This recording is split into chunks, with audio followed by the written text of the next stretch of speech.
झारखंड का गुमला जिला आजकल यूरिया खाद की कमी को लेकर चर्चा में बना हुआ है। यहाँ धान की बुआई का कार्य पूरा हो चुका है। किसानों को अब यूरिया खाद की जरूरत है, पर किसानों को इसके लिए संघर्ष करना पड़ रहा है। आंकड़ों के मुताबिक गुमला जिले में 1,76,363 हेक्टेयर भूमि पर धान की खेती किसानों द्वारा की गई है, पर खाद की किल्लत यहाँ किसानों को परेशान कर रही है। खाद मिल नहीं रहा है और किसान खाद के लिए दर बदर भटक रहे हैं। यूरिया की कमी झेल रहे इन किसानों का कहना है कि यहाँ यूरिया खाद की कालाबाजारी भी की जा रही है। वहीं झारखंड की हेमंत सोरेन सरकार में कृषि मंत्री भी ये मानती हैं कि खाद की कमी है। उन्होंने इसको लेकर झारखंड की राजधानी रांची में कहा कि राज्य में यूरिया की मांग बढ़ने से यूरिया की कमी है। यूरिया की कमी का हाल गुमला जिले में काफी भयावह नजर आता है। यूरिया की कमी के कारण किसानों को दुकान दर दुकान भटकना पड़ रहा है। एक खबर की माने तो गुमला जिले में 80% किसानों को यूरिया खाद नहीं मिल पा रहा है। यूरिया के लिए किसान जिद्दोजहद करते हुए यहाँ नजर आते हैं। आपको बता दें कि झारखंड के गुमला जिले में हर वर्ष खरीफ सीजन के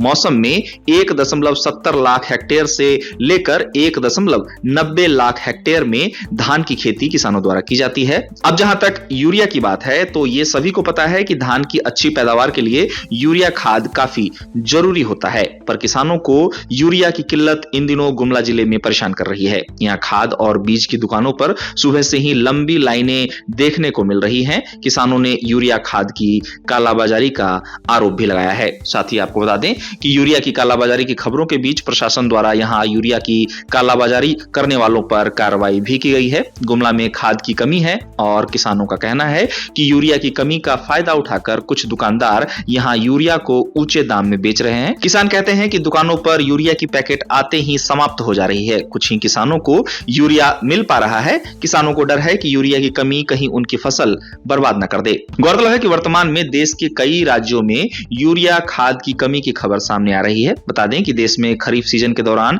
यूरिया की बढ़ती मांग को देखते हुए केंद्र सरकार ने 20 लाख टन यूरिया आयात करने को लेकर हाल ही में टेंडर भी जारी किया है।